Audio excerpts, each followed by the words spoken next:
Where's Joseph going?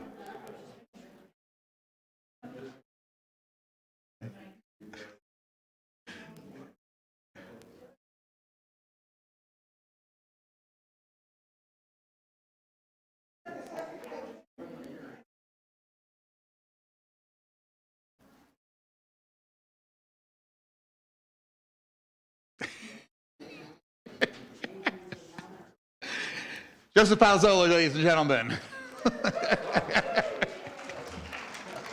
He's not late. He's been here for an hour already. Shabbat Shalom, everybody. Welcome to our last Shabbat service of 2022, where next week we're going to meet to celebrate Hanukkah with our Super Supper celebration. How many of you are bringing something? Oh, excellent. It should be it's really a highlight. And you are allowed to take off your masks unless you're doing soup, in which case you have to slip the straw underneath it. Our board is very stringent about these things. You have to ask them. No, you can take off your mask to eat. We said that a long time ago. We're really looking forward to it. And it's a few days before Hanukkah, so we won't be lighting our Hanukkah candles together, but we will be on Zoom almost every night of Hanukkah, except Erev Shabbat during Hanukkah, because, we started this tradition when we were all locked up and locked in, and we've continued it. Arthur and I will be at my children's and grandchildren's home for a few of those nights, so they might make an appearance, which is either an incentive or a disincentive, depending on how you feel about other people's grandchildren, to join us. But we'll be doing it at 6 o'clock every evening. It's about 5 minutes. We just say hello, sing one of our songs, and then I talk about something for a moment, and we light candles together. It's actually a very nice way to stay connected during this dark time of year. Our readers tonight are Bobby Slade, Susie Friedman, Larry Ellenbogen, Mark Lipson, Deborah and Mark Luria, and Melanie Goldberg. And we will begin with the first slide, Arthur, if you will. Where the world is dark with illness, let us kindle the light of healing. Where the world is bleak with suffering, let us kindle the light of caring. Where the world is dimmed by lies, let us kindle the light of truth. May the honor of lighting these flames inspire us to acts of goodness that illumine all the world.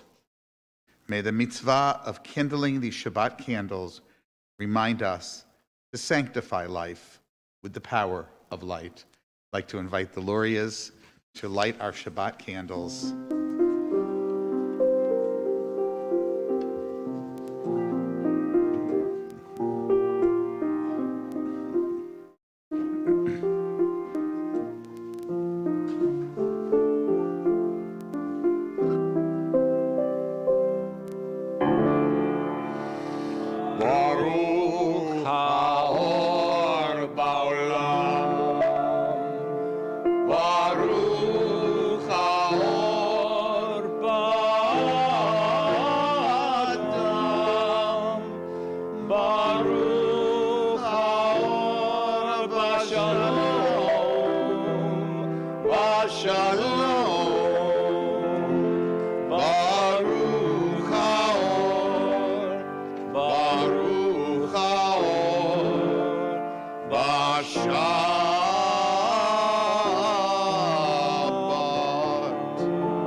We gather on this Shabbat as a community of believers.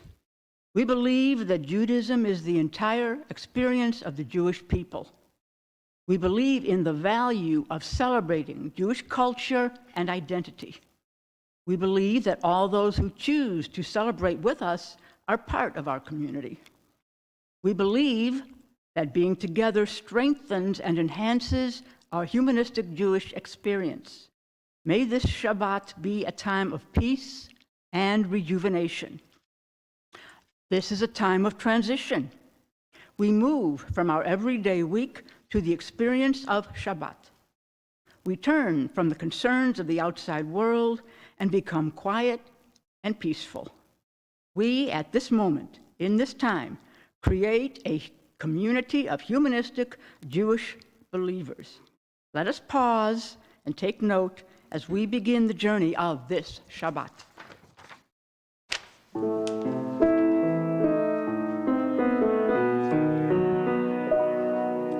Shalom Aleichem, Ohavei HaShalom, Shomerei Shalom.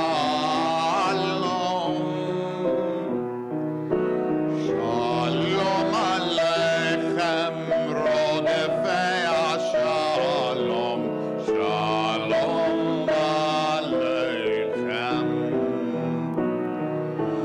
Boachem leshalom, Ohavei HaShalom, Tzedchem leshalom. Miyom ze layamim habaim, Shalom Aleichem. Shalom Aleichem, Ohavei HaShalom, Shomerei Shalom. Shalom Aleichem, Rodefei HaShalom, Shalom Aleichem. Boachem leshalom, Ohavei HaShalom, Tzedchem leshalom. Miyom ze layamim habaim, Shalom Aleichem.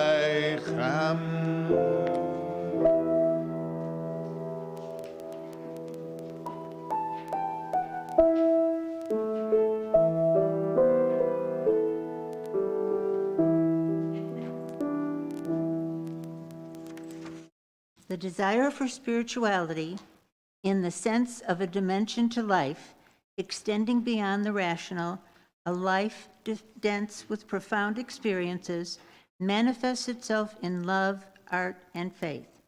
All three are mental, spiritual concepts with the power to lift a person out of routine and beyond the boundaries of the ego, beyond exclusive concern with satisfying bodily needs and appetites. Love for an individual or community, for a people of all humanity, evokes a feeling of rising to some higher level and spurs us to do things connected to any material advantage, even leading us at times to act to our material disadvantage. The feeling of being part of a family or community is one of the most basic expressions of solidarity with the other and the human need for a bond that comes with no strings attached.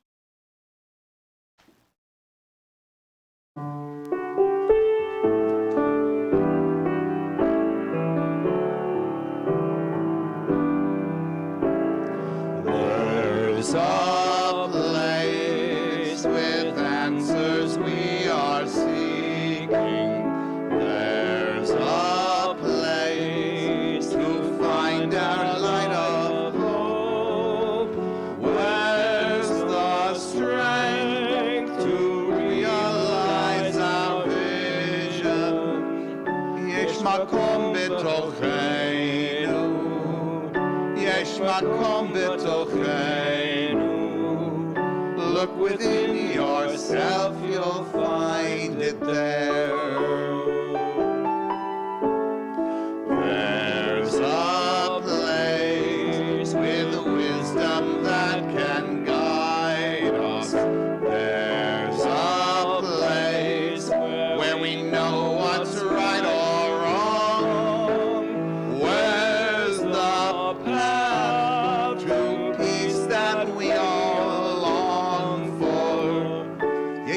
מקום בתוכנו, יש מקום בתוכנו. Look within yourself, you'll find it there.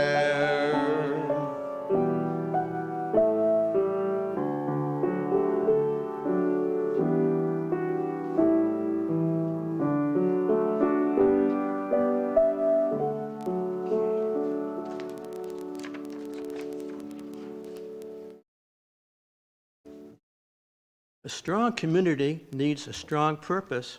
It needs a focus of intention to mobilize its energies. Our purpose is our philosophy. Our purpose is a unique set of ideas which we call humanistic Judaism.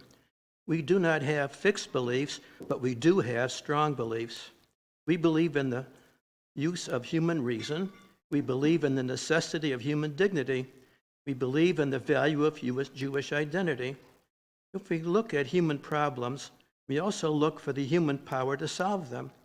If we look at Jewish history, we also look for the human ingenuity that made it all possible. The philosophy gives meaning to all the things we do together. It explains the words we say, the tributes we make, the projects we choose. It explains the literature we love, the songs we sing, the causes we embrace. It is our message and self-image defining the essence of our community. Although it is a barrier to those who do not share our convictions, it's an open door to those who do.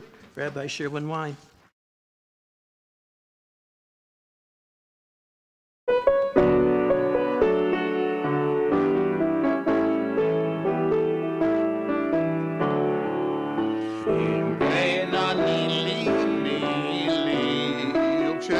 לעצמי מה אני, ואם לא עכשיו, אין מתי, אין מתי. אם אין אני לי מי לי, וכשאני לעצמי מה אני, ואם לא עכשיו, אין מתי, אין מתי. בכל דור ודור חייב אדם לראות את עצמו כאילו הוא יצא ממצרים. אם אין אני לי מי לי, וכשאני לעצמי מה אני, ואם לא עכשיו, אין מתי, אין מתי. ואם לא עכשיו, אין מתי, אין מתי.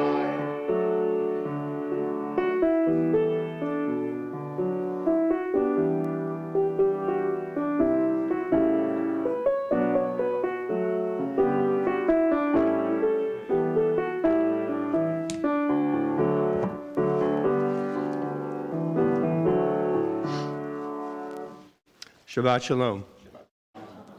Okay, we'll see if my phone will cooperate. Individuals cannot truly be valued without the valuing of their communities, but the dependency is mutual. A community is constituted by individuals and has no existence separate from them. A community's well-being is the well-being of its individual members. Not only can a community not exist apart from its individual constituents, but it also has no interests that it does not share with them. There are no community interests that are not reducible to the interests of individuals, past, present, or future. This is not to deny that a community is an organic whole with its own features and properties, but it is to deny that one of those features is a good of its own, a good that does not accrue to individuals in the community. While there are things that are true of a community that are not true of its members, a community can be 500 years old, it cannot be true that a community is doing well and that all its members are not.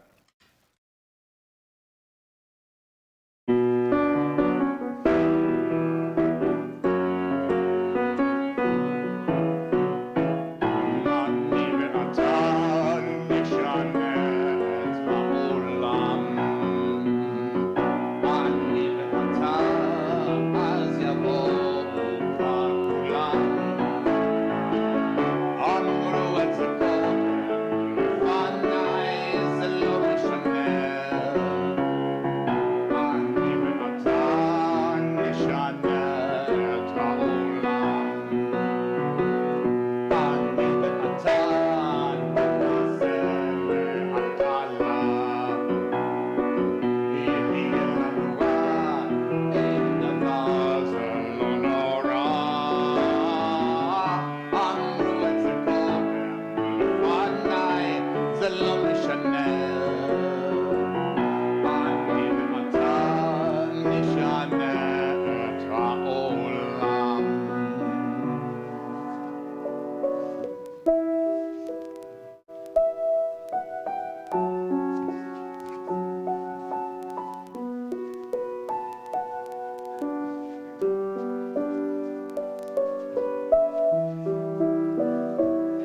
Shabbat Shalom. Rabbi Hillel said, "Do not separate yourself from the community." In Hillel's day, and for many centuries that followed, separating from a community meant leaving everyone behind. It meant going it alone, completely bereft of connections. It meant abandoning friends and losing family. His adage was a real warning. Beyond the community, you will find an unfriendly, frightening world. Modern societies define community in a very different way. Today, we can choose to belong to one community or another on the basis of our interests and personal needs. Not only do the justifications for belonging differ, so do the means. The modern communications revolution allows us to join communities that encompass the entire planet.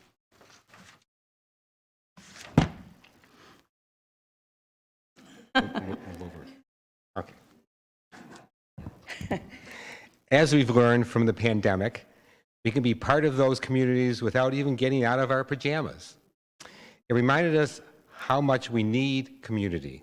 So let us say, do not separate yourself from the possibility of exploring what it means to be human, to be Jewish, to take responsibility for your life and for the world.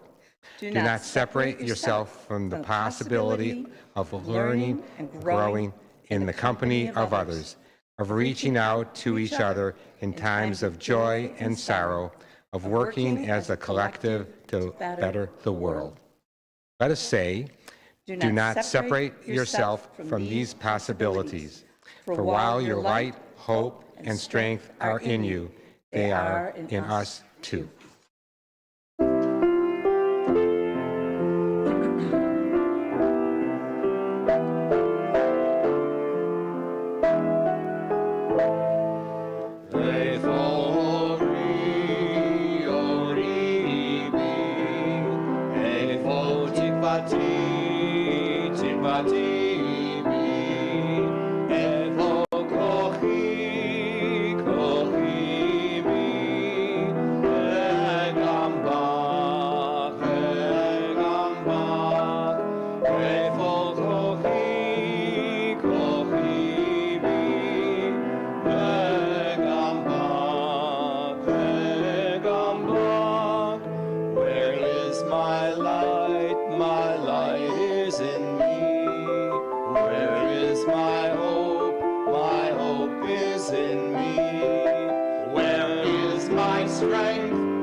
The downfall of the attempts of governments and leaders to unite humanity is found in this, in the message that we should see everyone as the same. This is the root of the failure of harmony, because the truth is we should not see everyone as the same. We are not the same. We are made of different colors and we have different cultures. We are all different. But the key to this door is to look at these differences, respect these differences, learn from and about these differences, and grow in and with these differences. In the quest for unity and peace, we cannot blind ourselves and expect all of us to be the same. We are not on a journey to become the same or to be the same as all others. We are on a journey to see that it is our differences that make us beautiful as a human race, our differences that will help us grow and learn.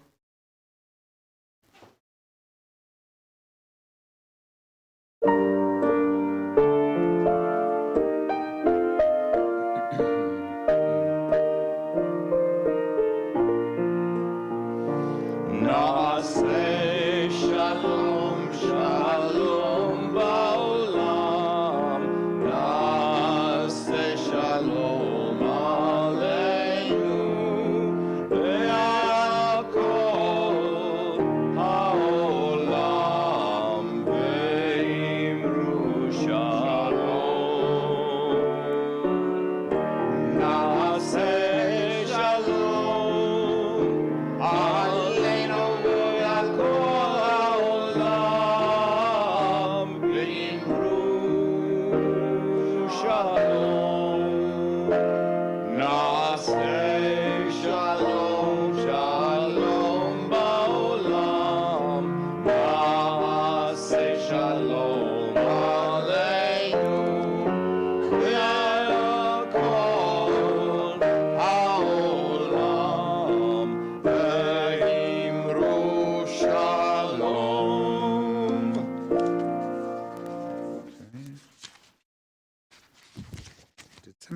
happen to walk away with my yard site list? Yard site. Of yard sites and people who are ill, because I don't have it. Please check. Okay, Arthur, could you ask Anne Marie to please bring another one, or could somebody do that, Melanie? Thank you. In this community where we find strength and common purpose, we turn our minds and hearts toward all those who need our love and support. Those who are ill, we found it. Sometimes, I'm going to start over because I want to dignify those folks. We do have folks in our community that are ill tonight, and those who suffer of the pain of the body or spirit, or are lonely and have been wronged.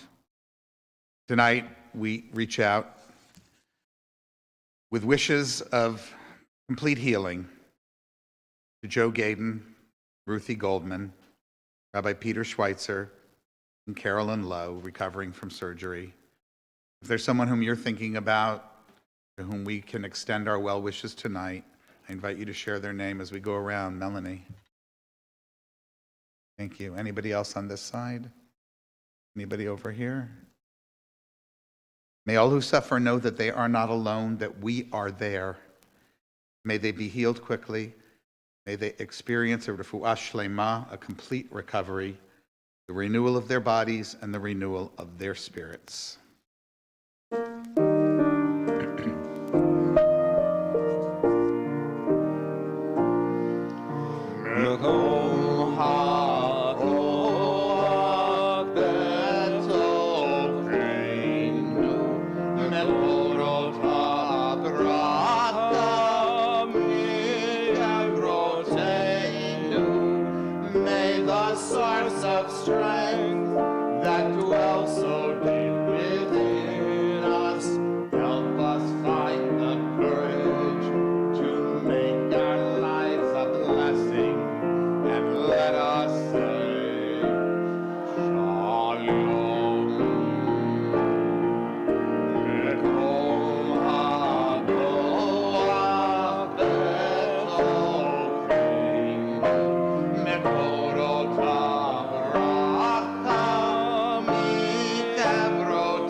Times of searching, we may look through books for the perfect words to give form to our feelings, make the thing complete, set the matter at rest. But in hours of searching, each piece lies rejected, too precise, too difficult, too harsh, not relevant, implying what we do not wish. But look into the gray wide sky and the thoughts will come like this. Remember me when I loved you most and you loved me most. Remember me when I was my bravest and when I did you right. Then let that be our secret bond. And just once, let us rise in the morning and enjoy the light and know that that bird in the mist is returning to the sun. Our thoughts turn to those who are no longer with us, our own loved ones, those whom our friends and neighbors have lost, the martyrs of our people whose graves are unmarked, and those of every people and nation whose lives have been a blessing to humanity. As we remember them, we meditate on the meaning of love and loss, of life and death. We recall now our loved ones whom death has recently taken from us, those who died at this season in years past, and those whom we have taken into our hearts with our own. Tonight, our congregation continues to mourn the recent deaths of Libby Sherbin, blessed memory, and of Florine Halpern a week ago today of blessed memory. Her memorial will be held in this room on Monday morning at 11 a.m. We also observe tonight these yard sites: Milton Broder, Lennon Gray Citron, Harry Cohen, Milda Dreyfus, Louis Dezoden,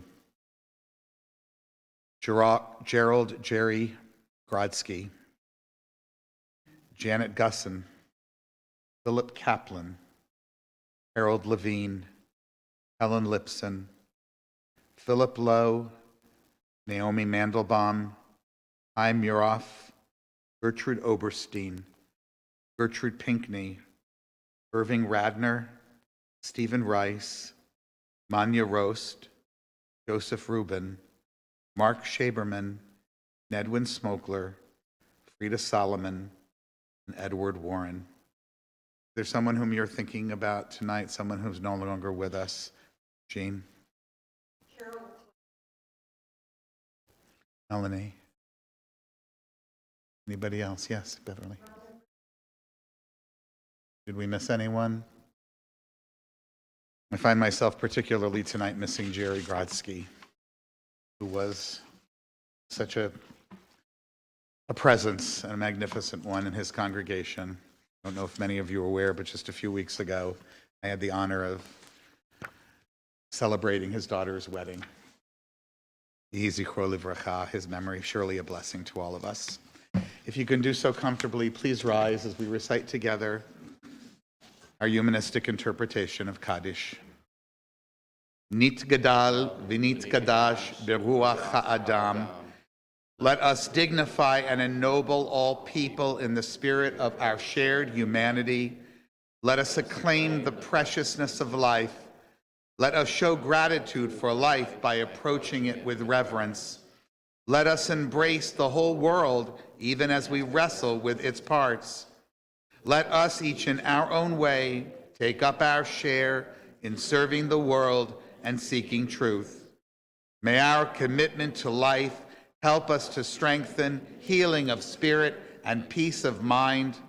May justice and peace permeate and comfort the house of Israel and all those who dwell on earth. And let us say, Ken Yehi, may it be so. Please be seated.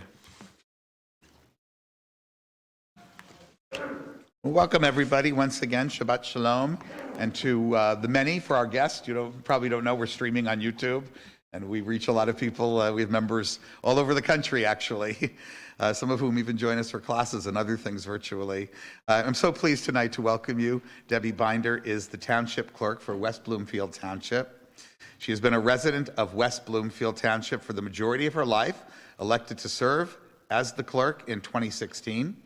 In 2020, she was nominated by the Michigan Association of Municipal Clerks for Township Clerk of the Year Award.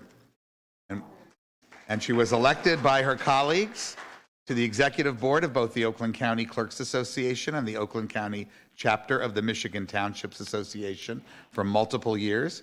She's a member of numerous professional and civic organizations. As township clerk, which is an elected position, and one that I think in the last few years we've come to gain a great appreciation for, she serves her community in many ways, including performing the secretarial functions, meaning the board secretarial functions for the trustees and township lake boards in accordance with the needs of transparency. She keeps the official records, her office does, including certification of Board of Trustee resolutions and ordinances, administers oaths of office for elected and appointed officials. She's responsible for overseeing the township funds. This is not a small job. Providing a wide variety of crucial resident services. I know in my town of Royal Oak, it's always the town clerk that we interface with first. And of course, what we've all been subject to and heard most about for these municipal clerk positions.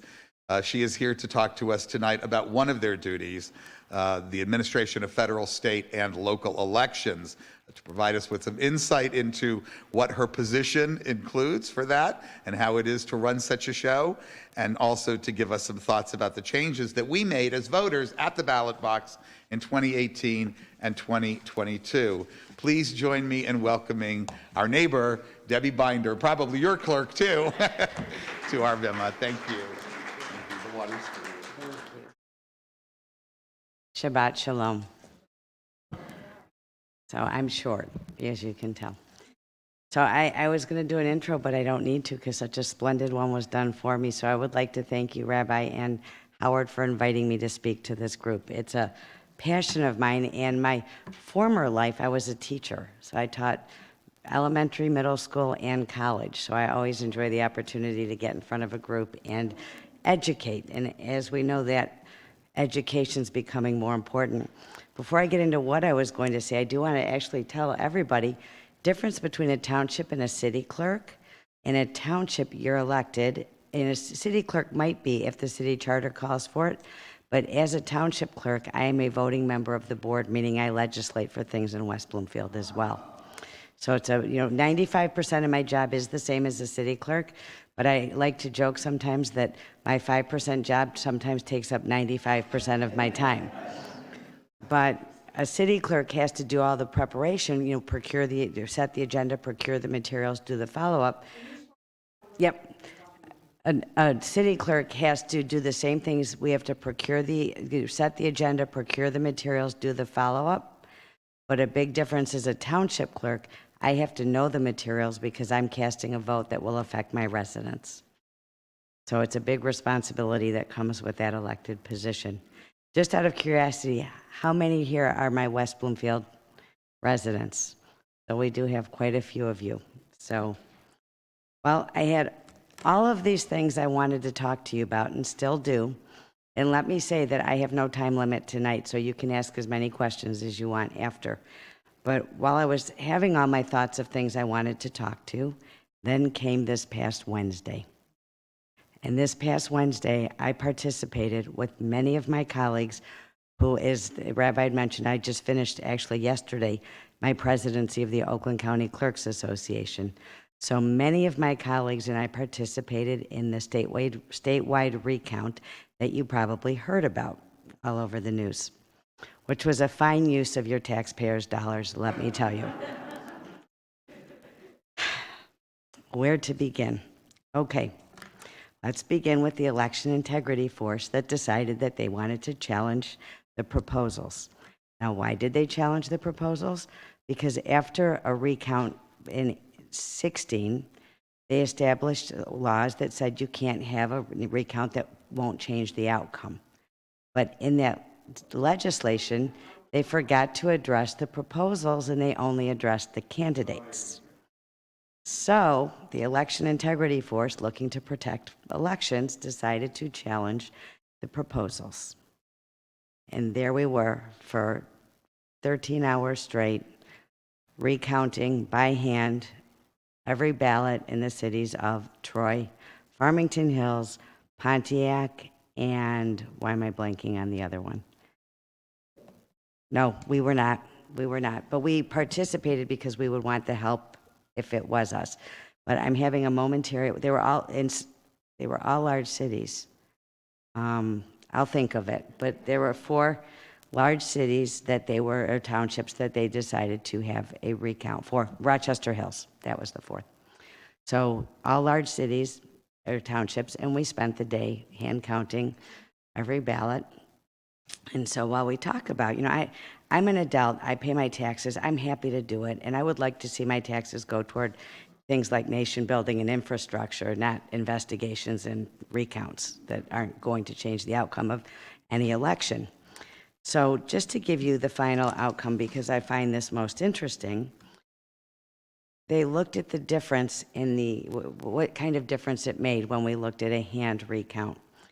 And which to me would tell what is the accuracy of our voting equipment that's been under attack, right? So on one of the proposals, it was 4/10,000ths of a percent of the ballots were different. On the other one, it was 1/10,000th, which means almost 75,000 ballots, there were 32 that were picked up, which was a net gain of 28. On the other one, where there were 17,296 ballots, there was a pickup of, there were 11 that were off, which was a net change of 5. So you can understand why we're a little frustrated that this took a lot of time. I had staff members there. A lot of communities sent staff members, mainly because we know that if it was us that was subject to a recount, we would want our colleagues to participate. But it is an expensive endeavor. They do pay, the way they changed it, if it's what's considered a frivolous recount, they have to pay $250 a precinct. But since the proposals were left out of that legislation, they had to pay $125 a precinct, which doesn't touch the cost of what it did to run this recount. Pennies. So it really was a costly endeavor that led to, I heard one of the people who were concerned, when they saw a difference of 3 on one precinct, they said, that was money well spent.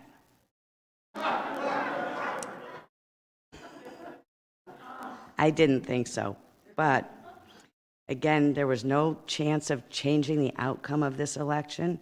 It was just a great expense. And to be quite honest, the experience was upsetting because the people who were there were quite aggressive and quite disruptive. So it was frustrating. All in all, though, in my mind, the positive that came out of it is it reaffirms the accuracy of our voting equipment, and certainly would make me wonder what the human error in hand counting would be, as well as the time that it would take to hand count every contest on a ballot. So I think we should say our machines do a pretty good job, as well as what partisanship could be introduced in a hand count situation. So I think we're lucky to have the equipment that we have and the accuracy of that equipment that has now been affirmed in a statewide recount. Now, hopefully, from what I understand, the legislature will take this on possibly in January and close the loophole that would allow the proposals to be recounted. This was the first time this has been done, from what I understand, since '68, and hopefully will be the last time that we see this kind of expenditure for something that will lead to no change of the results. Did you have a question? I don't know, but it will be. No, it probably is, but it probably hasn't been figured out yet. Because each person who was there was paid a stipend, except people who were there. We didn't pay our staff a stipend. None of the clerks were paid a stipend. So they have to figure out who was paid. I had 5 of my routine election workers there. They were paid a stipend. There was food involved. You had to feed lunch and dinner. So.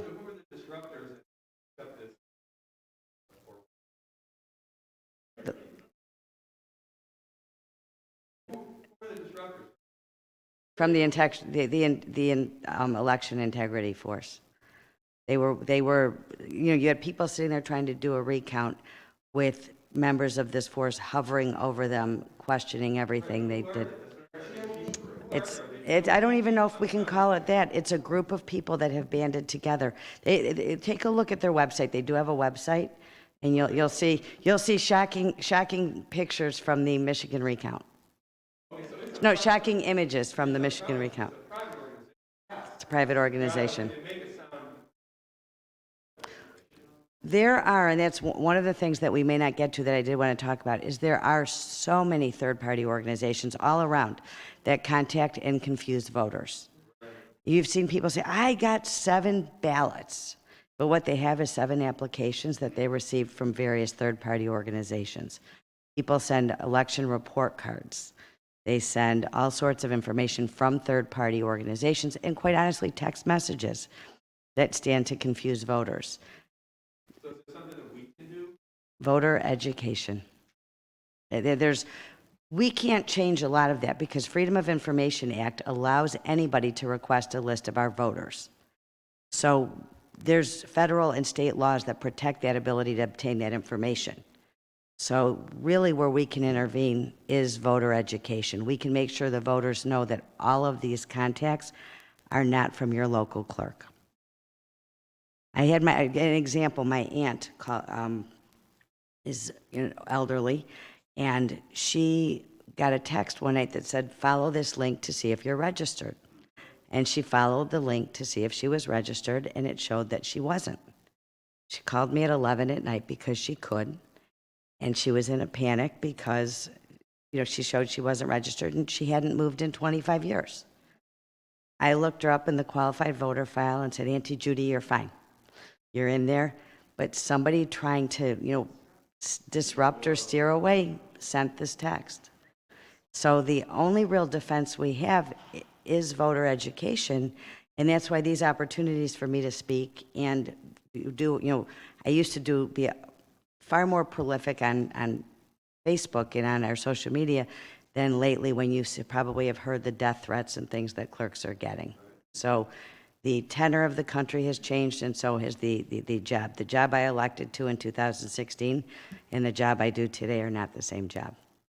So where I used to be more prolific, I've been trying to stay a little more under the radar. So, but I do think that voter education is key. When I train election workers, and we did a lot of recruiting new election workers, in West Bloomfield, because of our size, I staff up to between 250 and 400 additional election workers on election day. So recruiting them is a big job. We recruited about 45 new people this year. In training, I always ask, well, who's new? And one group that had quite a few new people. And I said, are you surprised at the end of training? They go, oh, I had no idea, but this is new since 20. No, it's not. We've been doing this forever. The post-election audits, the pre-election preparation. People think an election is a one-day, one-week activity. It's 3 months of preparation and probably 2 to 4 weeks of follow-up. So every machine is tested. Then there's a public accuracy testing that takes place. It's not a fly-by-night operation, and I think when people work an election and find out, they're surprised. The trick is getting them to work the election. I probably have asked over 30 people to work an election who raised concerns. I've had one participate. And the one that did participate, she said something to me on election day. She said, I said, do you feel reassured? She said, I felt better at the training. I tell everyone. So if people would get engaged and find out what goes on in all of the activities in the safeguards and in the checklists and checkpoints, they would be far more reassured, as well as if they looked at the numbers that we just showed with our voting equipment this past Wednesday. So past and future changes. We've seen legislation coming quickly. In 2018, we saw Proposal 3 of 2018, which opened up no reason absentee voting and allowed anybody to vote by absentee ballot that chose to. It also provided other opportunities for voters to keep them engaged. Now, this year we had Proposal 2 of 2022, which was also passed by the voters and it meant to increase voter opportunities and engagement. There have been some complaints that much of it is redundant, but the thing that's important, meaning there were things that were already protections in place. The difference is this will enshrine in the Constitution what can be changed by the legislature.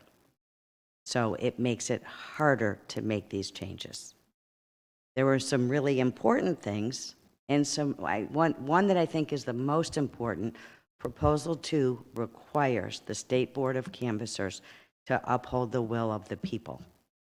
I don't know if you recall, in 20, there was one canvasser who did the right thing and one who abstained.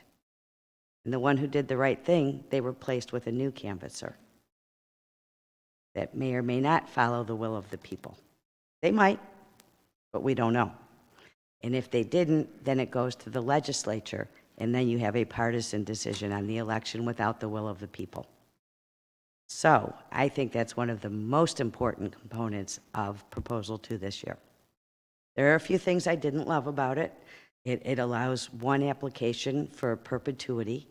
I do have concerns with that because that will sow more of the distrust that we see as people do get ballots over and over again, or if somebody wants to change their mind, we'll have people, we order enough ballots for one per person, but if we have a lot of people that get a ballot and decide to vote in the polls, which you can, I don't want to run out of ballots. So there's going to be some learning that goes on to the new plan.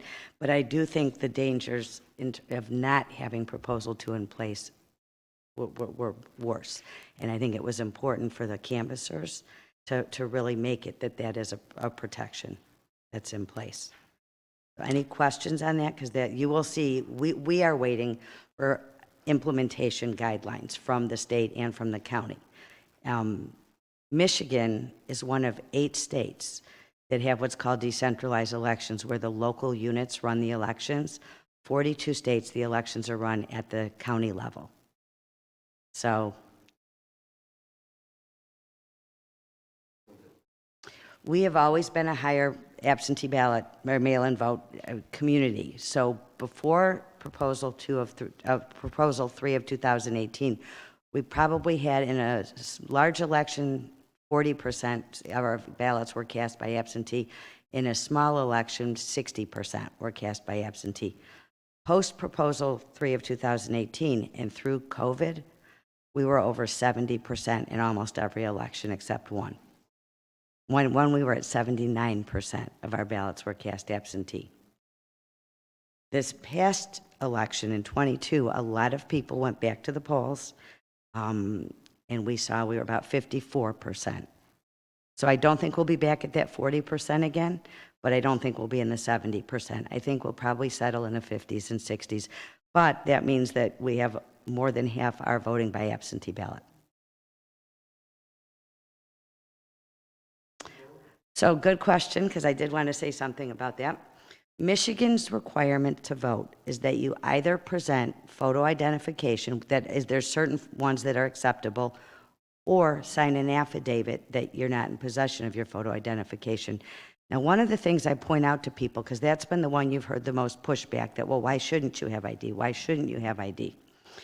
And what I tell people, I think people think that allowing an affidavit means anybody can walk in off the street, sign an affidavit, and vote. The fact is that anybody who comes in to sign an affidavit to vote is a registered voter in that jurisdiction. For whatever reason, they just don't have their photo ID with them. But it's important to remember they're a registered voter there. It's not just somebody who comes in off the street.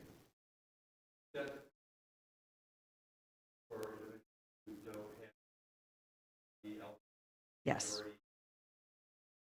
I mean, I guess it depends on whose opinion you seek, but I would say, yeah, I think it does. I mean, I think it makes it harder for some people, and then there's just people who legitimately have, I had it one year. I couldn't find my license. I had requested a new one at the Secretary of State, so I only had paper with no photo, and I voted by affidavit, and 2 weeks later, I found my license in a bank envelope with money. So it protects a lot of people in terms of voting. Because it's getting mailed to your home. Right. So if somebody comes, and this is very common, if somebody comes to my window and they want a ballot for their spouse, we can't give it to them. We can only give a ballot to the voter or send it to the registered address. So we know that ballot's going to your registered address. So when you request it by mail, when you get your application. But we have that all the time.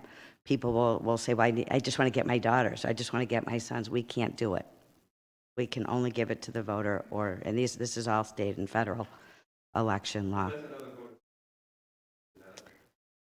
I wouldn't call that a voter suppression tactic at all. That's just making sure that you have one vote to one voter. Yeah. Well, you won't, if we have a permanent absent voter application list of about half of our voting population. About 25,000 voters get that application, but we will not send a ballot unless we have a signature verified application returned. So yeah, it's not suppression, it's just making sure that you have a voter on the receiving end of that ballot.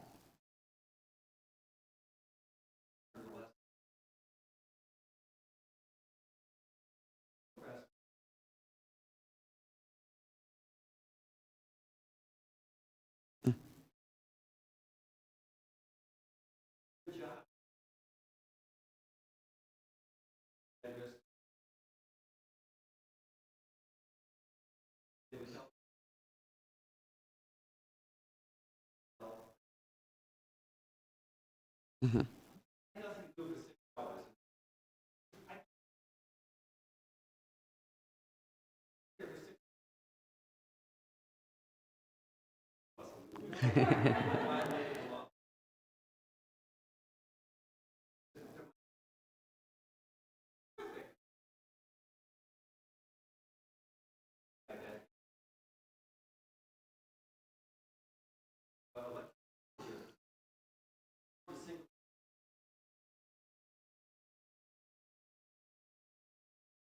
Good to hear. Good to hear. I do think that we want to have the rights to have challengers, and I don't have a problem with it when they're not disruptive. And we've seen some benefit to having challengers. Actually, I have one who was at Precinct 15 at the library, which is my precinct, and they're going to join us as an election inspector next year. So I think that, and I've heard the same thing in West Bloomfield where they say, there's nothing to do. I sit here and I read a book all day. But it is an important role that people do fulfill, and obviously it's protected right. So there's the difference between a poll watcher and a poll challenger.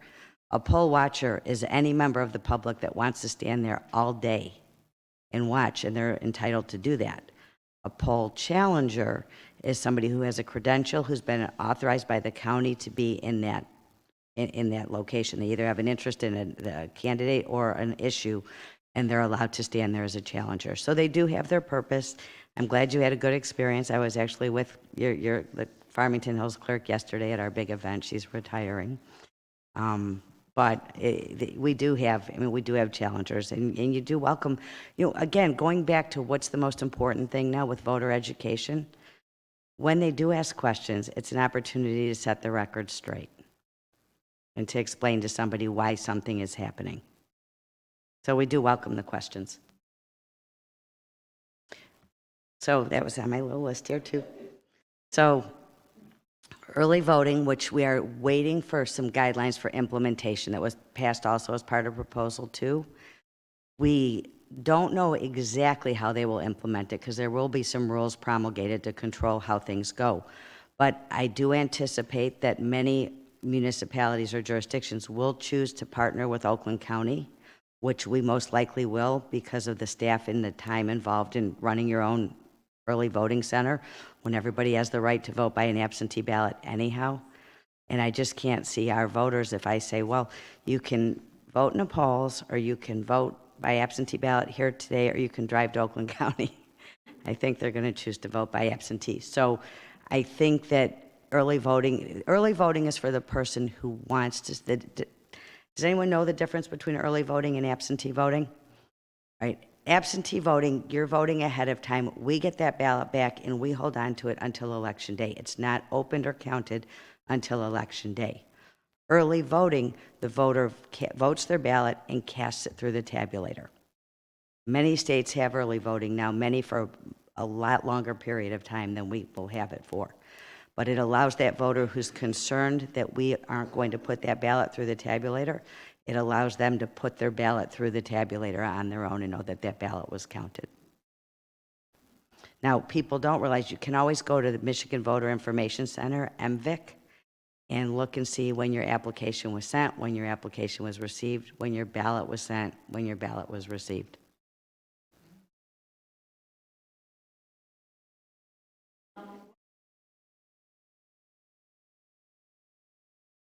On Election Day. They do not get opened until 7 a.m. on Election Day. That didn't change. We balance them. There's a whole process. I have walked more people through the life of an absentee ballot. And if you didn't, I don't know if any of you had the chance to see, I did a story on Channel 7 on WXYZ. If not, it's on their website. And we take you through the life. There's the news segment that was actually on, and then there's all the reel from what that came from. And you can see the life of an absentee ballot. But people are always amazed when they find out what the life. If we have 1,256 ballots in the qualified voter file for a precinct, we have to account for 1,256 ballots at the end of the evening, every single one of them. Going up to Election Day, we're balancing the precincts, going down the qualified voter file list, name for name, ballot number for ballot number. We know what we send over is exactly what has to be accounted for after processing. I had fun this year because when I taught at Roosevelt Elementary, my principal, I don't know if anyone knows Dr. Paul Lipson, but he was my principal. Well, we got him to work elections this year, and he loved it. He will be back every year now.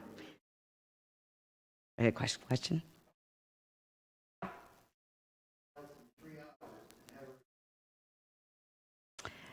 It depends on the mechanisms that they use for counting, and it also depends on the number of people. I can count a lot. There's some municipalities that can't get enough election workers. I'm very lucky. I'm lucky for two reasons. One, I have many people who will step up and volunteer to work an election. And number two, I have a board that supports me being competitive in my pay to make sure I can get. I don't know a lot about different states. I really don't. But there's.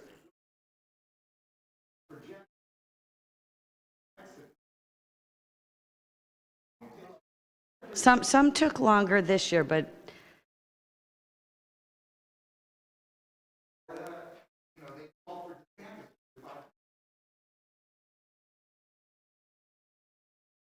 and some, I think some did take longer, this year, and they do. It depends, I think, and I don't know. I can only talk about Michigan because I really only know about Michigan, but I think that there's just so many variables involved. And 2 counties in Arizona had to do a hand count. To do a hand count, if I had to do a hand count on a ballot that we had 41 contests on this 22 ballot. Each time you do a hand count, you're doing one contest at a time. So imagine 41 contests separating. Hand counting would take us weeks, if not months, to get results. So I just think there's a lot of variables that come into play there.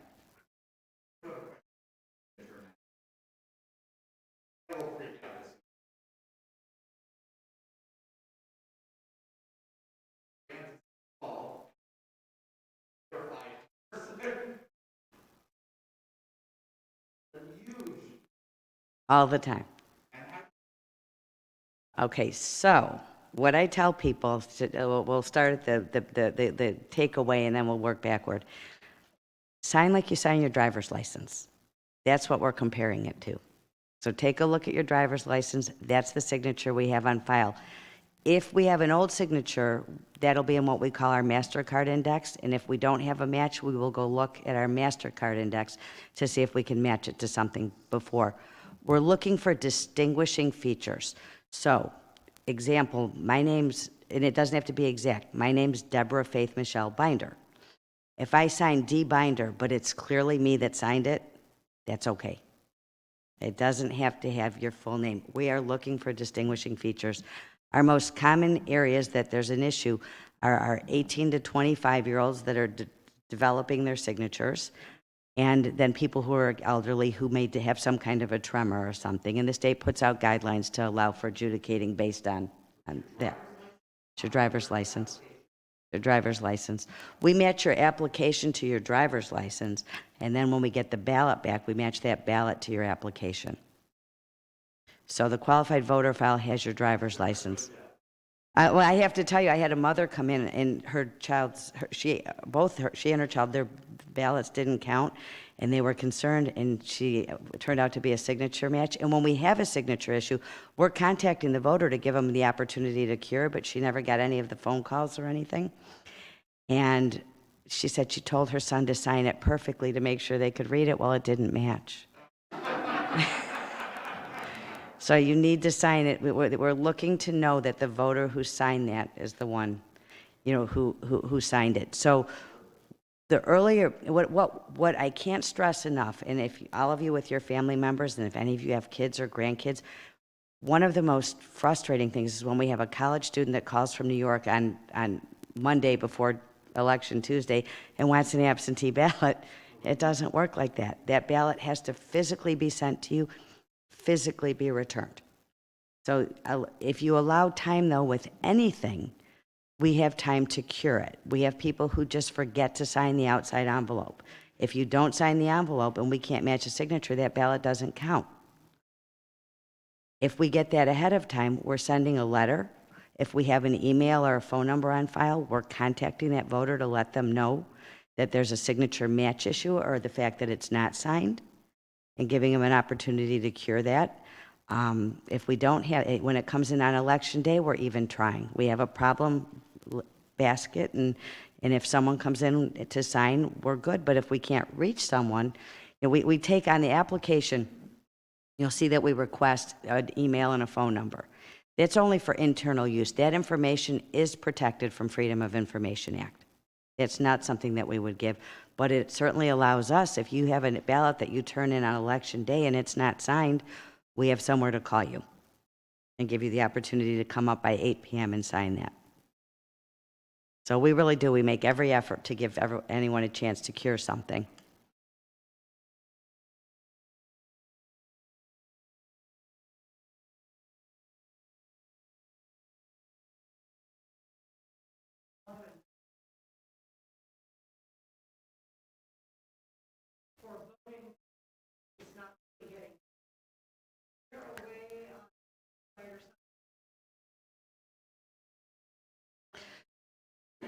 You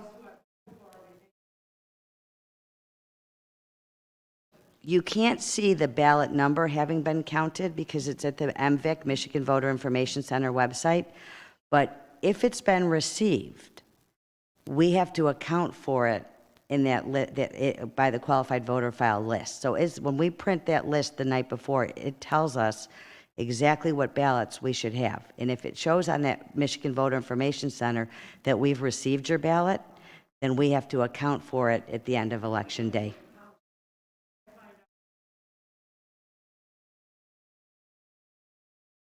Because the ballot, the number on the counter on the election equipment has to match the number of ballots that we have. There has to be if there is a ballot that didn't go through for some reason, we have what's called a provisional envelope ballot that gets sent back to the clerk's office to cure some kind of a problem, which since we've had same-day registration, we really haven't had many of these provisional envelope ballots. But let's say we get an envelope back, there's no ballot inside. Or, and this has happened, grandmother, granddaughter switched precincts. Or we had one that Ann Arbor and Brighton had ballots that were switched. So if that happens, that ballot will not have gone through the tabulator. But we have to account for it in an accounting sheet. So if it's 1,257 people or 156 are on that list, and I'm down one, I'm looking to see is there one that didn't go through the tabulator. You have to account or explain for every single one. And there's a post-election audit on the Board of Canvassers that you've heard about, the Oakland County Board of Canvassers. They canvass every single precinct in Oakland County. You can, but it won't have your ballot number. You can check to see if it's received. Yep. It's Michigan. The easy way to remember it, it's Michigan Voter Information Center. But if you go to michigan.gov/vote, you'll be able to get, just to show that. And if it's received, we have to account for it.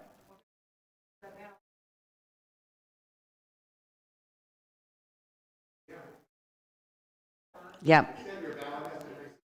Yeah. It's all you need to, if it's received, we have to account for it. So it went through. There's an old legend, I guess you could say, that absentee ballots are only counted if they're needed.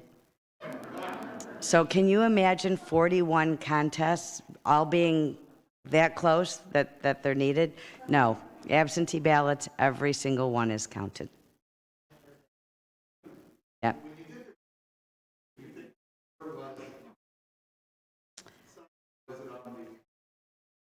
I think that, the director of elections for the county even came up with scenarios where somebody may have overvoted and it didn't pick it up. So I think that's probably the high end of what the error rate was. And the hand count had to be exact to what they had. So here we were hand counting knowing what the end result was, but if you're hand counting without knowing that, I think you really introduce opportunity for human error, as well as somebody who, a machine doesn't have a political preference. When I trained my election workers, I told them a precinct is not a place for political discourse. Because in August this year, we did have a few issues where some comments were made that were not appropriate for a precinct. And I told them, I said, it's not a place for political discourse, and if you avoid it, you might actually find you like people. And You know, I have to say they listened, and I didn't have any complaints. And, I think that when I ran in a primary, I run to represent the party. When I run in a general, I run to represent everybody.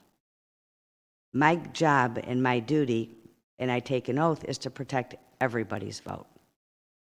Whether I like how they're going to vote or not, my job's to protect everybody's vote. And everybody is entitled to a secret vote. We don't see those ballots till Election Day. They're not opened. I can't say, well, I'll take this stack of ballots. It's just not. Forget that people don't ethically do that. It's not something that you do, that they're not opened until Election Day, and then they're opened by a large number of people. Other questions? I can cover a few other things. Okay, so what are clerks worried about? Okay, because our job has changed. Now, some of the information on the sheet I gave you is we will cover some and we won't, because I after the recount I got into a whole different vein. But we're worried about misinformation and disinformation, and that information leads to death threats for clerks.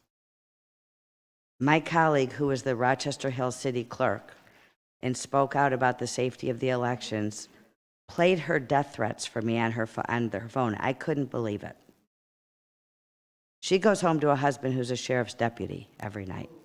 And he was telling me, they're getting much more clever, because when you're an elected official or in that kind of a position, the threat has to be very direct. So it has to be something like, I'm going to kill you on Thursday night at 8 o'clock with a gun. Otherwise it's not a direct threat. So she still has an active FBI case, but that's 2 years later. So this disinformation and misinformation is leading to a demonized profession. Now, I already went through that with education. Okay, I went through, which interestingly, in education, you had legislators making decisions instead of educators, and now you're seeing for clerks, you're seeing legislators making decisions without consulting clerks to find out how things actually work. So I think that those campaigns are really harming the profession and harming the clerk themselves. I know that a friend of mine, the same friend, said she's now went to the federal level and now she's consulting on elections. Yeah, she said I think it was in Pennsylvania, there's 30 ballots with no clerk on it that aren't even running. Now, in most cities, clerks are hired or appointed unless the city charter calls for them to be elected, like Detroit and Southfield. But you have people who are choosing not to go into the profession because it's changed. It's become a demon. 3 years ago, we were just a quiet little profession that got the job done. So I kind of say we've gone from being the defenders of democracy to the purveyors of fraud. And it's a challenging way to exist as a clerk these days. That's one thing. So I put down the next was the personal and professional attacks and threats. Constantly changing barrage of legislation. It comes at us. We quit watching because we couldn't keep up. So now we watch when the Bureau of Elections tells us something we need to know. We may hear about the package of bills that are coming through. We know about the petitions that are coming through, but we don't watch it like we used to because it's just changing so quickly right now. We worry about maintaining and retaining enough election inspectors. Again, 250 to 400 people is a lot of people, and they do retire. So I have cards there if anyone wants a reminder that we welcome you to work an election. And I think anybody who has any concerns, have them work. You really learn a lot about the election when you work it. When we go out to the Board of Canvassers, and the one nice thing that came out of the recount, we have the opportunity to get into the mechanics of the election. It's a learning opportunity, tremendous learning opportunity. So another thing we worry about is mail delivery. The mail we had, I'm sure many of you in your personal home mail have had an issue with mail too. Well, we had 4 days in West Bloomfield Township this past election cycle, 4, where the township received no mail. Impossible. Impossible. So that's 4 days with no ballots. Now, the good news is, in the end, we had a 99% return of our absentee ballots. So they got there. But we had 4,000 of them come in the last 2 days. We worked hard. I don't know if you saw our ads, don't delay, return your absentee ballot today. It did work, and we got down to a much smaller percent coming in on Election Day, because when they come in a large number on Election Day, every ballot that comes in gets scanned into the qualified voter file so that it's received in the qualified voter file. The signature gets verified, the app gets pulled, it gets checked against the ballot envelope, and then it gets counted. So there's time involved. When you, in 20, I think in August, we had 20% of our ballots come in on Election Day. We were swamped.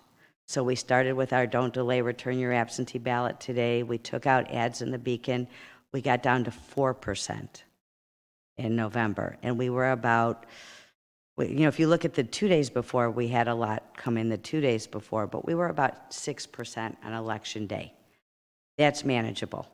And they all came in that. But as long as they come in before Election Day, we get it done. When they come in on Election Day, it bogs us down.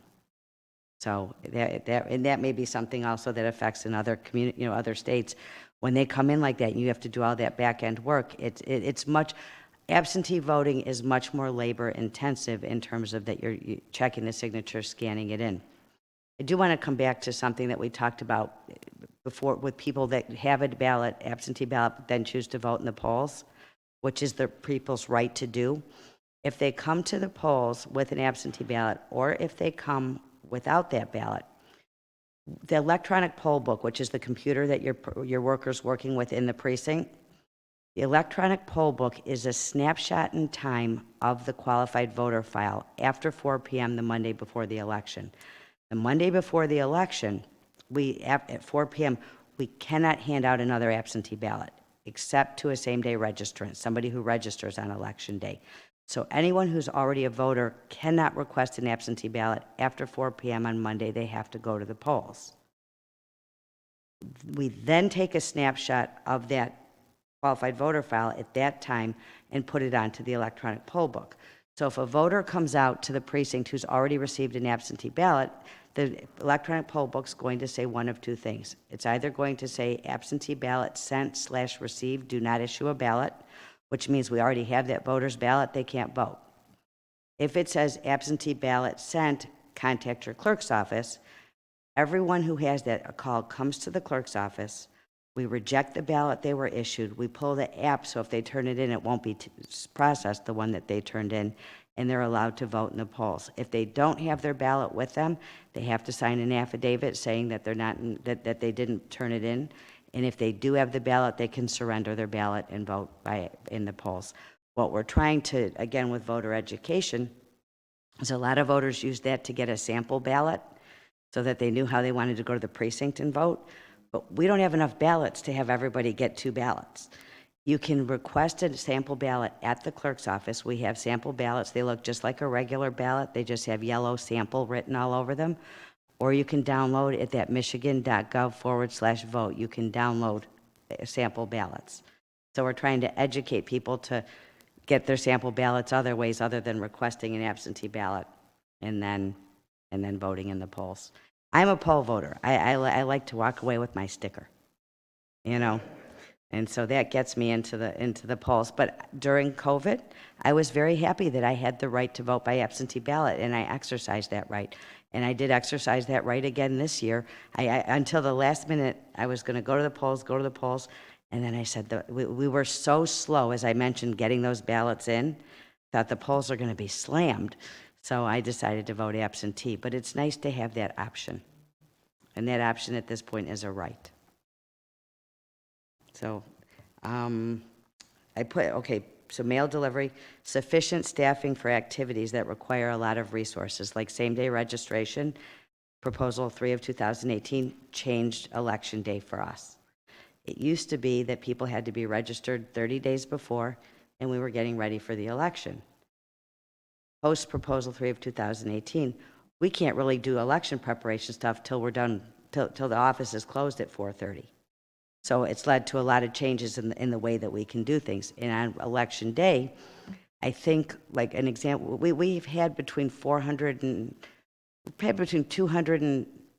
800 people registered. The 800 was an outlier in November of 20, but we've had, you know, you get people now who have the right to register on the same day, and they do. Important to know, though, people can only register one time on election day. That qualified voter file that I've mentioned many times, that's real time, and that's statewide. So a voter who registers in West Bloomfield cannot go to Commerce and register.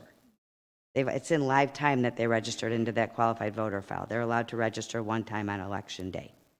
And that voter who registers on election day is the only one who can get an absentee ballot on election day.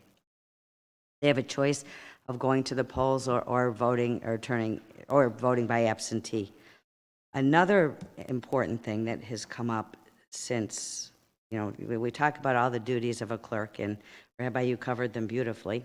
And in some municipalities, you have other duties. In West Bloomfield, I'm also the Freedom of Information Act coordinator, and I also am the Michigan Municipal Risk Management Association, which is our pooled municipal insurance. I'm the member representative for that. So there are a lot of different things that are under the clerk's job. Our township attorneys say it's probably the biggest job in the township with all the different things that we're under. But that Freedom of Information Act coordinator means that a lot of, not all, but a lot of the Freedom of Information Act requests. Is anyone, are you familiar with Freedom of Information Act? It allows anybody to request information from a municipality, pro-transparency and pro-disclosure. So those requests come into me.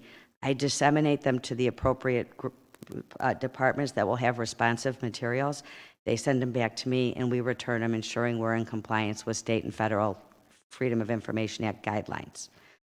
The number of Freedom of Information Act requests that we have received and the complexity of them has increased exponentially. I think in 18 we had, this is not including all the police and fire, but we had about 41 in the clerk's office.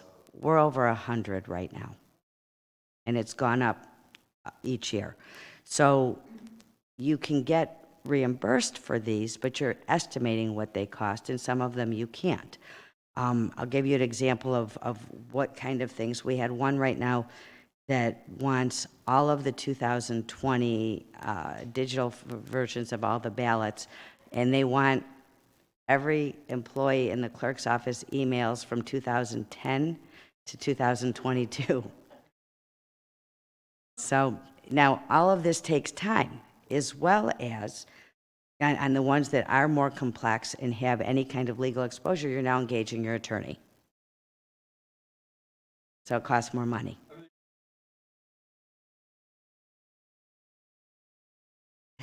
It's an important law, okay? There's a huge difference when you're operating in a municipal or public world than when you're operating a private company. It's very different, and you want it to be. You want that transparency with your government.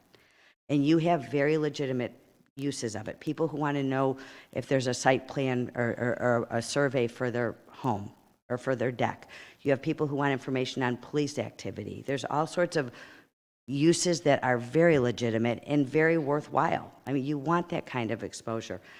But it was written in a way that doesn't prevent abuse, and you have people who do use it for abuse. Some who will use it where a subpoena would be appropriate. They'd rather do a FOIA, Freedom of Information Act request, and get that information. So the problem is you have no mechanism to respond differently. Your response is dictated by law. You have 5 days to respond. You can get an extension for 10 days, but that's a response. Then you have a reasonable amount of time to procure the materials. But it is a big job.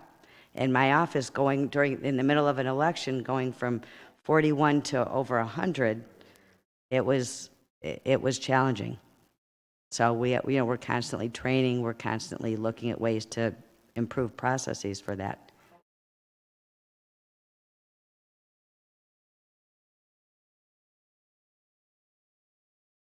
Okay, so election day, we have two different groups of volunteers, I would say. Election day typically starts about 6 a.m. and you can figure you're there till 10 p.m. But you get 2 one-hour breaks. So this is what I tell people when I'm recruiting them. It's a long day, and everyone complains, and everyone comes back. So if it was that bad, they wouldn't come back, and they do. So you have there's two, depending on the position, there's either 2 or 3 2-hour trainings. And then we do have some people that come in for the couple months before the election. Like my former principal, that I make him come in now and help before the election. Is he really? Ask him. He loved it. He's like, I'm in forever now. Yeah.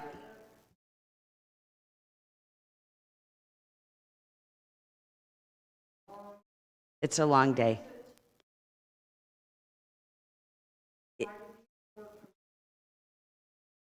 There isn't a legal issue, and I know some clerks do, but most, I think, opt not to, because remember I said every single precinct gets audited. So you sign an oath in the morning at the beginning of the day, and at the end of the day, you sign in with your phone number that you're there, and you sign every tape. So if you have changing shifts, it just complicates the record keeping for that. And then the auditors are going to look at it and say, well, why wasn't, I see Susie signed in the morning, but she's not on any of the tapes. Well, where's Susie? Well, if Susie forgot to write in the remarks section that she left at 2 o'clock, it's another layer of challenge. So many clerks just elect to have it be a whole day. And again, everyone complains and they all come back. It's one day. Okay, wait, one more.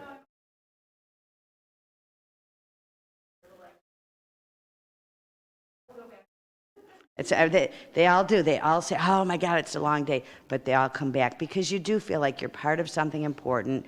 It's rewarding. Some like to be in the precinct because they see people. And it becomes a precinct family. They like to show me their food setups every time I go around. And so they do. They have it all set out. So it's just it's a rewarding experience. And tell any of your family members, if you have kids, grandkids, nieces, nephews, it's a phenomenal college app job. For a college app or resume, it looks great. So I made my own kids work elections. They can't work when I'm on the ballot, but as long as I'm not on the ballot, they can. And they both put it on their college applications. It looks really good. So if you have any youngins, we've worked hard to recruit youngins. When I came in, we had, I think, 6 or 7 youngins working election. We're up to 60. Yeah, we've really done a good job. What I tell my chair people is they come with phones, and you just let them use them as long as they're getting the job done. Okay? This was fabulous. Thank you. Thank you. Thank you so much. Thank you very much. You fulfilled your role as an educator and a town clerk. I learned so much tonight. Final song, Peace Be With You. Thank you, Debbie. Thank you so much for taking the time. Ray, join us for the Oneg, please.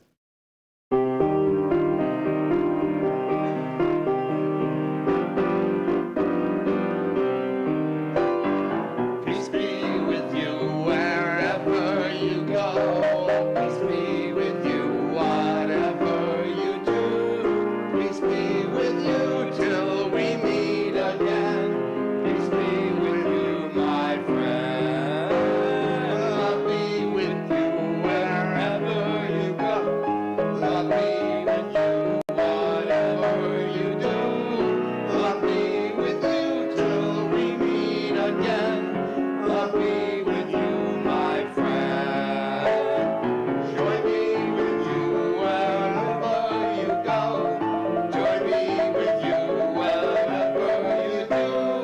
Joy be with you till we meet again.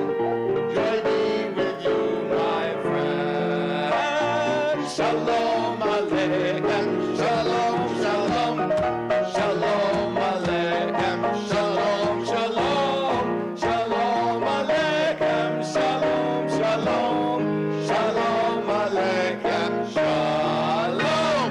Thank you to Joseph, to David Weeks, who does the streaming, to Arthur for the slides, and to all of you. Shabbat Shalom.